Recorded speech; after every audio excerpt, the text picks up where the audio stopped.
Fala, conectados!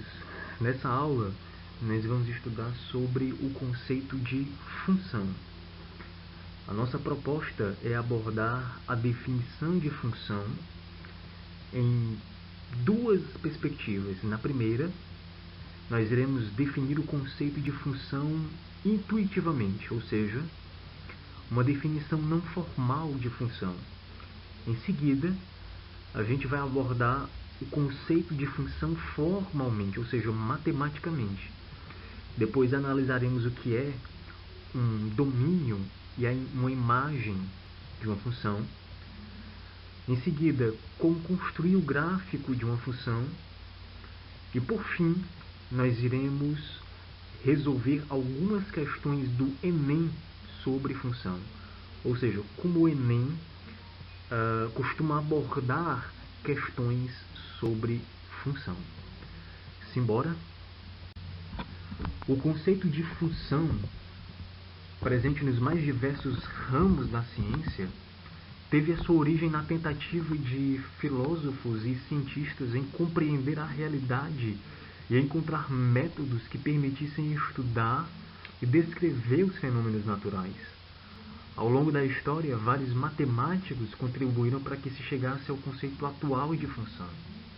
Mas foi ao matemático alemão Leibniz que atribuiu-se a denominação de função que usamos hoje em dia, atualmente. A representação de uma função, matematicamente, ela pode ser escrita ou denotada da seguinte maneira. F, o F indica que é uma função, entre parênteses eu coloco uma letra. Normalmente nós usamos o X, poderia ser qualquer outra, mas nós vamos padronizar o F dentro do parênteses o X. Então, nós lemos da seguinte maneira uma função. Lemos f de x. Bom, agora nós vamos inicialmente trazer uma definição intuitiva de função, ou seja, uma definição não formal de função. Para tanto, nós vamos considerar algumas situações, 4 situações em que a gente vai poder refletir sobre o conceito de função. Então imagine a primeira situação. O João vai escolher um plano de saúde entre duas opções, A e B. Veja quais são as condições do plano A e do plano B. Plano A. Plano A cobra um valor fixo mensal de R$ 140 e R$ 20 por consulta no certo período, ou seja, João tem que pagar R$ 140 mensais, ou seja, cada mês ele paga R$ 140, independentemente de usar ou não usar o plano, e R$ 20, um acréscimo de R$ 20 toda vez que ele usa o plano. Plano B cobra um valor fixo de R$ 110 e R$ 25 por consulta no certo período, ou seja, no plano B você paga R$ 110 independentemente de usar ou não por mês, e R$ 25 toda vez que você for a uma consulta. Então vamos lá. Dependendo da necessidade, João pode fazer 5, 6, 7, 10 N consultas. A pergunta é qual plano mais econômico para João em cada situação? É melhor o plano A ou melhor o plano B? Observe que o que é que tem que ficar como lição? O gasto total de cada plano ele é dado em função do número de consultas dentro do período pré-estabelecido, ou seja, o gasto total está associado ao número, em função do número de consultas. Quanto mais consultas, mais gasto. Então, uma função ela pode muito bem retratar esse tipo de situação. Vamos a uma segunda situação. Em nossa segunda situação, considere que, por exemplo, na cidade de Recife, um motorista de táxi ele cobra R$ 4,32 de bandeira comum, mais R$ 2,10 por quilômetro rodado. Então, aí vem a seguinte questão. Sabendo que o preço a pagar é dado em função do número de quilômetros rodados, calcule o preço a ser pago por uma corrida em que se percorreu 22 quilômetros. Ora, nós temos um valor fixo de 4,32, esse é o valor fixo da bandeira. E por quilômetro rodado há um adicional de R$ 2,10. Então, com essa informação, com esses dados, nós poderíamos construir uma função, nós podemos construir uma função, e essa função ela vai representar o preço em função do número de quilômetros rodados, no caso aqui, por exemplo, pelo táxi. A nossa terceira situação, ela é mais interessante. Observe o seguinte diagrama aqui no nosso slide. Nós temos um diagrama em que nós podemos observar a quantidade de litros de gasolina e o seu, aqui do lado esquerdo, e do lado direito, o seu respectivo preço. Preço pago em um posto de combustível por cada litro de combustível. Observe o seguinte, o preço a ser pago, ele é dado em função da quantidade de litros que se coloca no tanque, ou seja, o preço depende do número de litros comprados. Ora, 1 litro está equivalendo aqui pelo nosso diagrama R$ 3,37. 2 litros, R$ 6,74. 3 litros, R$ 10,11. E assim por diante. Ora, nós temos aqui então uma lei. Nós poderíamos escrever uma lei que represente essa função, que represente essa correspondência. Ora, uma vez que cada litro equivale a R$ 3,37,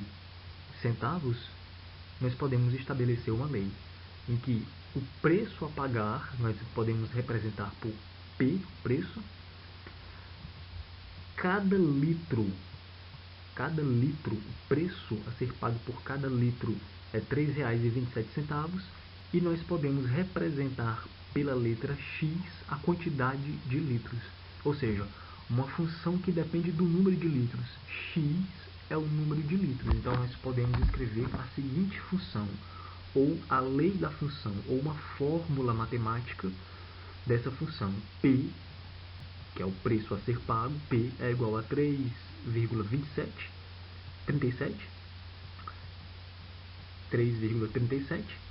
que é preço de cada litro de combustível vezes X, que é a quantidade de litros que se coloca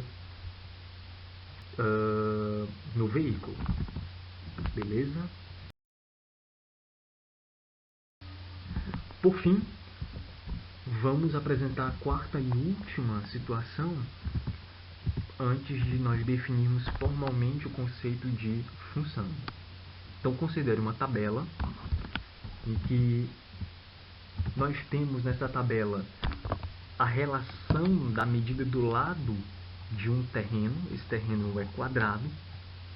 O lado desse quadrado vale L, ou seja, nós temos um terreno com 4 lados, porque é um quadrado. Perfeito? E o seu perímetro? Nós vamos denotar por P. O perímetro é uma medida de contorno, ou seja, é a soma dos lados de uma figura geométrica. Ora, se nós temos um quadrado, então o perímetro do quadrado é a soma dos lados desse quadrado, ou seja, se o lado do quadrado vale L, então o perímetro é L mais L mais L mais L, ou seja, 4 vezes L. Perfeito? Então vamos lá. Perceba aqui pela nossa tabela que o perímetro vale 4 vezes a medida de cada lado. Isso é muito simples, é muito lógico.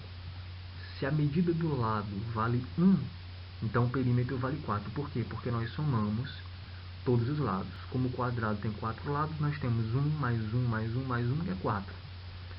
Se a medida vale 2, o perímetro vale 8, ou seja, 2 mais 2 mais 2 mais 2, que é igual a 8, e assim por diante. Observe que o perímetro do quadrado é dado em função da medida do seu lado, ou seja, o perímetro depende da medida do lado. A cada valor dado para a medida do lado correspondente, nós temos um único valor para o perímetro.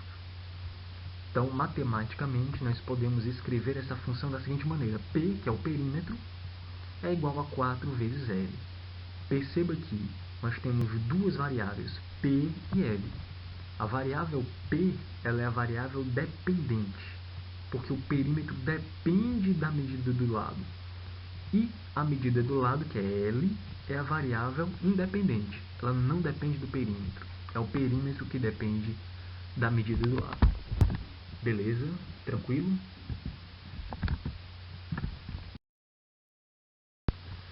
Bom, a partir de agora, nós vamos iniciar a definição formal de uma função, ou do conceito de uma função. Então, observe aqui dois conjuntos e esses conjuntos estão relacionados, o conjunto A e o conjunto B. Perceba que todos os elementos de A, todos os elementos do conjunto A, menos 2, menos 1, 0, 1 e 2, têm correspondente em B. Ou seja, todos os elementos, ou cada elemento de A, tem um único elemento correspondente em B. Beleza?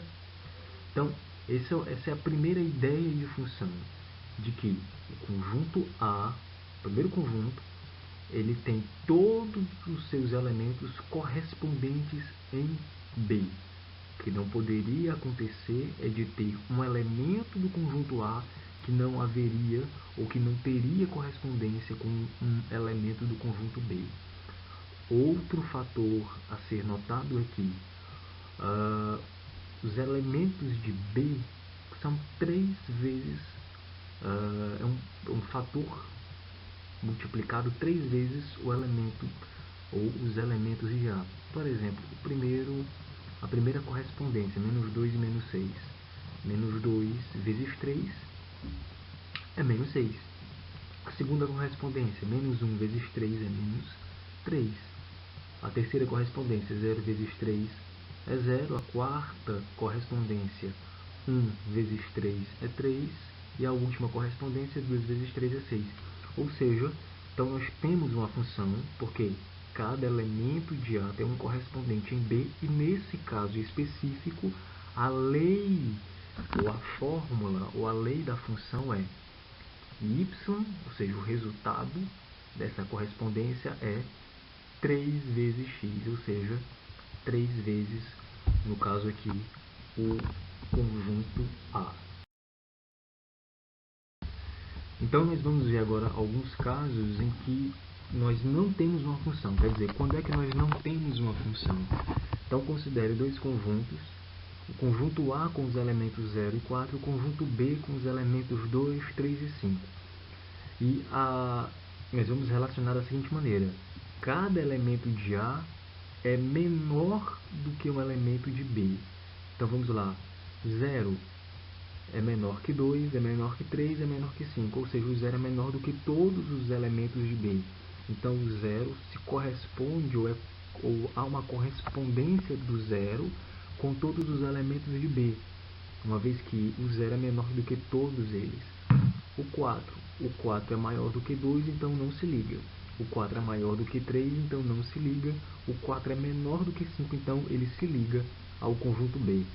Nesse caso, nós não temos uma função de A em B. Por quê? Porque o elemento 0 de A, ele corresponde a 3 elementos de B, e não apenas um único elemento de B. Veja no slide anterior que cada elemento de A tem uma única correspondência em B. Nesse caso aqui, nós temos um elemento de A que tem 3 correspondências. Ele só deveria ter uma única correspondência. Então, nós não temos uma função, porque para ter uma função, cada elemento de A tem que corresponder a um único elemento de B. Veja aqui uma outra situação. Então, nós temos os conjuntos A e B.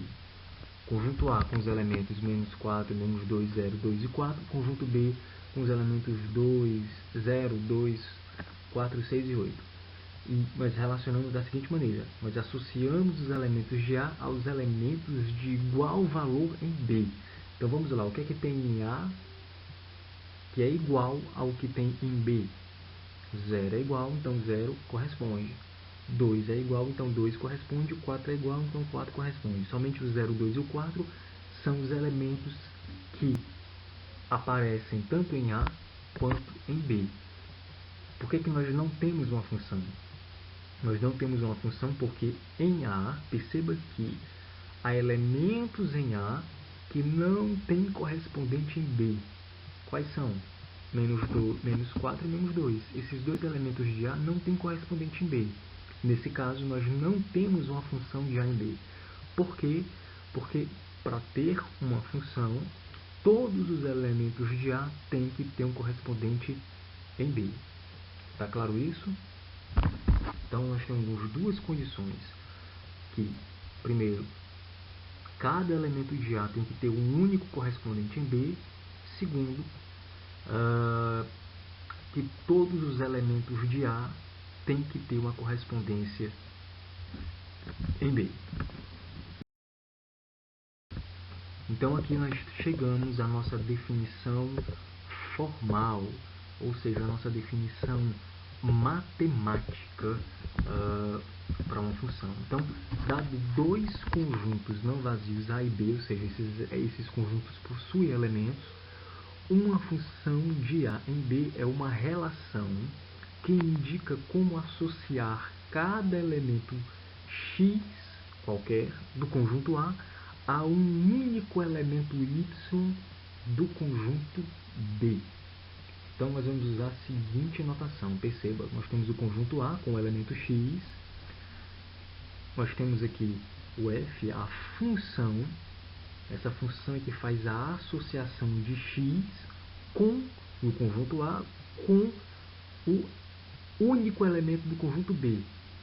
Que o elemento do conjunto B é o f de x. Lembrando dessa notação lá do nosso segundo slide. Ou nós escrevemos da seguinte maneira: f, dois pontos, A,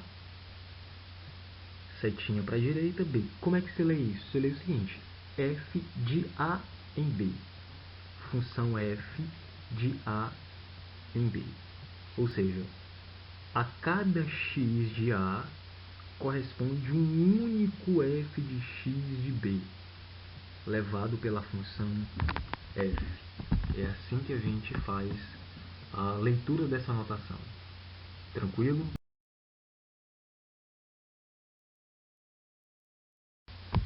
Bom, agora nós vamos definir alguns conceitos importantes, como domínio, contradomínio e o conjunto imagem. Então vamos lá. A gente sabe que uma função ela é uma lei, ela é uma regra que permite associar os elementos de um determinado conjunto a um outro conjunto. Então vamos lá. O conjunto A, quando é o conjunto de onde as setas estão saindo, é chamado de domínio da função. O conjunto B, onde as setas estão chegando, é chamado de contradomínio dessa função. E o conjunto formado pelos correspondentes de A em B é chamado de imagem dessa função. Ora, vamos lá para um exemplo. Nós temos o conjunto A com os elementos 2, 3, 5 e o conjunto B com os elementos 0, 2, 4, 6, 8 e 10. Qual é o domínio da função? Estou dizendo que o domínio é o conjunto de onde as setas estão saindo. Então, o domínio é o próprio conjunto A, ou seja, são os elementos 2, 3 e 5. Contradomínio. O domínio a gente denota ele D maiúsculo, entre parênteses o F, domínio da função. Contradomínio, CD maiúsculo, entre parênteses F, contradomínio da função. Eu estou dizendo que o contradomínio é o conjunto onde as setas estão chegando. Então, o contradomínio é o conjunto B, ou os elementos 0, 2, 4, 6, 8 e 10. E a imagem? Ora, a imagem é o conjunto formado pelos correspondentes de A em B. Quais são os elementos correspondentes de A em B? Ora, a correspondência está entre 2 de 2 para 4, de 3 para 6 e de 5 para 10. Ora, se o conjunto formado pelos correspondentes de A em B é a imagem, então a imagem nada mais é do que 4, 6 e 10. Tá certo? A imagem é formada pelos elementos correspondentes. Tranquilo? Eu poderia calcular, por exemplo, identificar, no caso aqui visualmente, qual é o elemento correspondente, né? Qual é a imagem dessa função, o f de 3.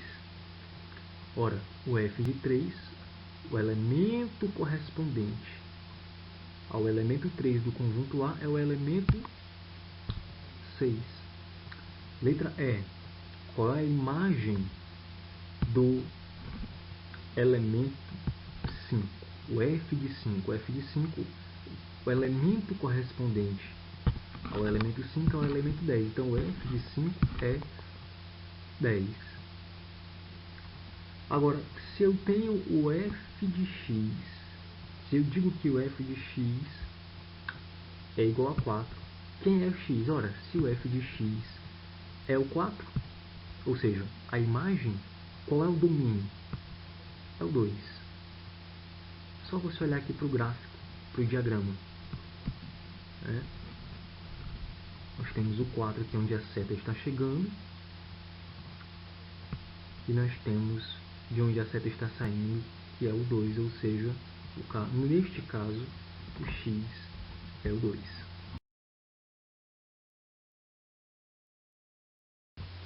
Bom, a forma de localizar pontos no plano foi imaginada por René Descartes no século XVII. O sistema cartesiano é formado por duas retas perpendiculares entre si. A reta x e a reta y, como a gente está vendo aqui. E elas se cruzam no ponto zero. Esse ponto zero é denominado de origem do sistema cartesiano. E ele é denotado pelo zero. Então, sobrepondo um sistema cartesiano e um plano, nós obtemos um plano cartesiano. Que a principal vantagem é associar a cada ponto do plano um par de números. Então, cada ponto tem um par de números. Então, por exemplo, o ponto A, ele corresponde a um par ordenado m, com m e n reais, sendo m e o n são números reais. Então, olhando aqui, nós temos 4 quadrantes, primeiro quadrante, primeiro Q, segundo quadrante, terceiro Q, terceiro quadrante, quarto Q, quarto quadrante. Onde no primeiro quadrante nós temos números positivos para x, para y. No segundo quadrante nós temos números positivos para y e negativos para x. Perceba aqui que os números que estarão para a esquerda são menores do que zero. No terceiro quadrante nós teremos números negativos para x e para y, porque nós teremos números à esquerda de zero e abaixo de zero. E no quarto quadrante nós teremos números negativos para y e positivos para x. E aí nós temos que o eixo horizontal também é chamado de eixo das abscissas e o eixo vertical é também chamado de eixo das ordenadas. E aqui nós temos um ponto muito importante, porque nós sabemos que o gráfico de uma função ele é um conjunto de pares ordenados. Lembra lá do n e o n, né? Então nós podemos representar por x, y, w, z, enfim. A ideia é que esse par ordenado ele é formado por dois números reais. E que tem o x pertencente ao domínio da função. Então vamos lá. Existe um conceito muito importante aqui. Para a gente saber se um gráfico ele representa uma função, nós precisamos verificar se cada elemento do domínio existe apenas um único correspondente no contradomínio. Essa é a ideia da definição de função. Cada elemento do domínio tem que existir apenas um único elemento correspondente no contradomínio. Geometricamente, significa que qualquer reta perpendicular ao eixo x deve interceptar, deve cortar o gráfico em um único ponto. Então, quando uma reta perpendicular ao eixo x corta o gráfico em um único ponto, então nós temos uma função. Então, analisando esses três gráficos aqui, qual representa a função e qual não representa a função? O que representa a função é o primeiro aqui da esquerda, porque ele corta o gráfico apenas em um único ponto. O segundo gráfico aqui do meio, a reta perpendicular ao eixo x, ela corta o gráfico em verde em 2 pontos. E no gráfico aqui da direita, a reta corta o círculo em 2 pontos. Então também nós não temos uma função.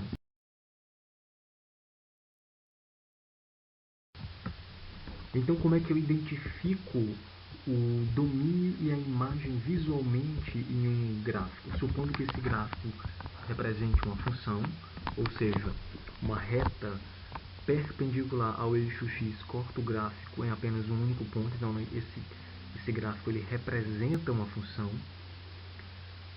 É muito simples. Como é que a gente faz essa identificação? O domínio é o próprio eixo x. Então, se eu tenho um conjunto de pares ordenados, x e y. Esses pares ordenados eles determinam o gráfico. Esse conjunto de pares ordenados determinam o gráfico da função. Ora, o eixo x, então, ele representa o domínio dessa função. E o conjunto imagem é o elemento correspondente em y. Nós vamos resolver alguns exercícios, particularmente do Enem, mas antes disso a gente tem que ter em mente que a função ou as funções elas podem ser crescentes e também decrescentes. E isso está imbuído no nosso dia a dia. Por exemplo, o número de católicos no Brasil diminui enquanto que o número de evangélicos aumentam, o dólar fecha em queda após 4 altas seguidas. Por exemplo, o mercado prevê mais inflação, queda maior do PIB e nova alta dos juros. Por exemplo, a previsão de inflação para 2020 continua subindo. Por exemplo, a agência aprova novas taxas e a conta de luz vai subir em todo o país, etc, etc, etc. A função ela pode ser crescente e também decrescente. Finalmente, vamos resolver uma questão do Enem sobre função. A gente vai perceber que é uma questão bastante simples e aí vai desmistificar muito, porque a maioria das questões do Enem basta que você tenha a ideia do conceito em mente, como aquele conceito funciona, como é aplicado. Então, por isso que é importante entender a teoria, resolver exercícios e aí partir para uma análise gráfica de tabela e extrair o resultado que está naquele gráfico, naquela tabela, que é o que nós vamos fazer agora. Então, o dono de uma farmácia resolveu colocar em vista do público o gráfico mostrado a seguir, que apresenta a evolução total de vendas em reais de certo medicamento ao longo do ano de 2011. Então, a gente tem aqui o gráfico, onde no eixo Y vertical nós temos as vendas em reais. Está vendo aqui no gráfico, vendas do eixo Y. No eixo X, nós temos os meses, o tempo, janeiro, fevereiro, março, abril, maio, junho, julho, agosto, setembro, outubro, novembro, dezembro. Todos os meses do ano, de 2011. Perceba que deveria haver valores no eixo Y. Ele não colocou nenhum valor. E nem é preciso. Porque Com o gráfico, a gente pode ter uma ideia de crescimento de vendas e decrescimento de vendas. Quando ele vendeu mais, quando ele vendeu menos. Sem precisar de valores. Então vamos lá, o que ele vai pedir? De acordo com o gráfico, então a resposta está no gráfico, os meses em que ocorreram respectivamente a maior e a menor venda absoluta em 2011 foram. Ele quer a maior e a menor venda absoluta. Não é a maior e a menor venda local. É a maior e menor venda global, absoluta, geral. Então é só olhar para o gráfico e observar qual foi o mês em que houve maior venda. Olhando para o gráfico, pico está em exatamente junho. E o mês em que houve menos venda, é só a gente procurar o ponto mais baixo do gráfico. Enquanto a maior venda está no ponto mais alto do gráfico, a menor venda está no ponto mais baixo do gráfico, no maior vale, no ponto mais baixo, que é exatamente agosto. Então o item correto é o item E, junho e agosto. Bem simples, né? Mais uma questão, essa não é uma questão do Enem, mas faz a gente pensar. A função y igual a f de x é crescente para o intervalo de 1 até 3. Perceba que, lembrando aqui da nossa aula de intervalo, uma aula anterior, bem anterior, o x está entre 1 e 3. O x ele é maior ou igual a 1 e menor do que 3. Tá claro isso? A gente lê dessa maneira. O x é menor ou igual a 1 e menor do que 3. Perceba que o sinal de igualdade no menor, porque é menor ou igual, ele significa inclusão, ou seja, o 1 está dentro do intervalo, está incluso no intervalo, e o 3 está fora do intervalo. Vamos continuar. Decrescente para x menor ou igual a 3 e x menor do que 4. Ou seja, o x agora está entre o intervalo 3 e 4. O 3, como tem o sinal de menor ou igual, ou seja, o 3 está dentro do intervalo e o 4, como é menor, não tem o igual, o 4 está fora do intervalo.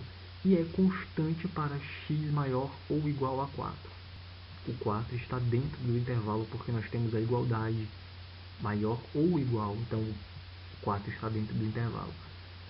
O gráfico que mais adequadamente representa a função y igual a f de x é, perceba, qual é a função?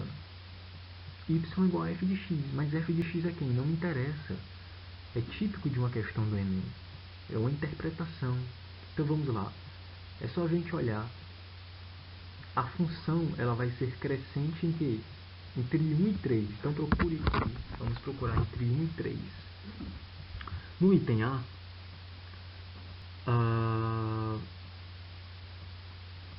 a função ela começa decrescente de 1 até 3. Então não é o item A. O item B, ela começa decrescente. Também não é o item B. No item C, ela inicia crescente e depois ela decresce. Então não é o item C, porque ela cresce, decresce e se mantém constante. Vamos lá. No item D, ela cresce entre 1 e 3, cresce mais ainda entre 3 e 4 e depois, a partir de 4, permanece constante. Não é. É o item correto, é o item. Vamos ver o item E. A função ela cresce entre 1 e 3. A partir de 3 ela cai até 4, ela decresce até 4. Por isso que eu disse que o 3 ele não está no intervalo, porque em 3 ela não continua subindo, em 3 ela decai até 4. O 4 não está dentro desse intervalo de decrescimento, então ele para de cair em 4 e se torna constante a partir de 4. Então, 4, 5, 6, até o infinito é constante. Então, o item correto é o item E. Bom, vamos resolver mais uma questão do Enem, agora voltada para como aplicação de funções em biologia. Isso é muita cara do Enem. Você pega um conceito de uma matéria, de uma disciplina, e aplica-o em uma outra matéria, em uma outra disciplina. Então vamos à questão. Um cientista trabalha com as espécies 1 e 2 de bactérias em um ambiente de cultura. Inicialmente existem 350 bactérias da espécie 1 e 1.250 bactérias da espécie 2. O gráfico representa as quantidades de bactérias de cada espécie em função do dia durante a semana. Então nós temos aqui o gráfico no eixo Y, a quantidade de bactérias, e no eixo X, o tempo em dia, segunda, terça, quarta, quinta, sexta, sábado, domingo. E aqui nós temos dois gráficos, os gráficos da bactéria 1, com esse losango aqui em branco, e o gráfico das bactérias 2, com esse retângulo, esse quadrado aqui preto, escuro. A pergunta é, em que dia dessa semana a quantidade total de bactérias nesse ambiente de cultura foi máxima? Ou seja, ele quer saber o dia em que houve a maior quantidade de bactérias do tipo 1 e 2 somadas. Então vamos lá. Vamos começar de trás para frente. Vamos começar de domingo, voltando. Domingo, sexta, vamos lá. Quantas bactérias no domingo? Do tipo 1, 0. Só olhar no gráfico. No domingo. Do tipo 2, no domingo, foram 1.350. Então, 0 mais 1.350 é 1.350 bactérias. Eu guardo esse valor. Vamos ver se tem outro valor maior em outro dia. Sábado, 290 bactérias do tipo 1 mais 1.000 bactérias do tipo 2. 290 mais 1.000, 1.290. Domingo continua sendo o maior dia, com um dia com maior quantidade de bactérias. Sexta, 300 bactérias do tipo 1 mais 1.450 bactérias do tipo 2. 300 mais 1.400 é igual a 1.700. Ultrapassou domingo. Então, até agora, sexta-feira foi o dia com mais bactérias. Vamos para quinta. 850 bactérias do tipo 2 mais 650 bactérias do tipo 1. 850 mais 650 é 1.500 bactérias. Menor do que sexta, que foi 1.700. Então, sexta continua sendo o dia com mais bactérias. Vamos para quarta. Quarta-feira, 300 bactérias do tipo 2 mais 1.450 bactérias do tipo 1. 300 mais 1.450 é igual a 1.750. Ultrapassou domingo, ultrapassou sexta, então quarta-feira foi o dia com mais bactérias. Terça-feira, 800 bactérias do tipo 1 mais 1.100 bactérias do tipo 2. 800 mais 1.100, 1.900 bactérias. Então terça está sendo o dia com mais bactérias. Vamos ver segunda. 350 bactérias do tipo 1 mais 1.250 bactérias do tipo 2 é igual a 1.600 bactérias. Então, o dia em que houve mais bactérias foi na terça. 800 mais 1.100, 1.900 bactérias. A resposta é o item A.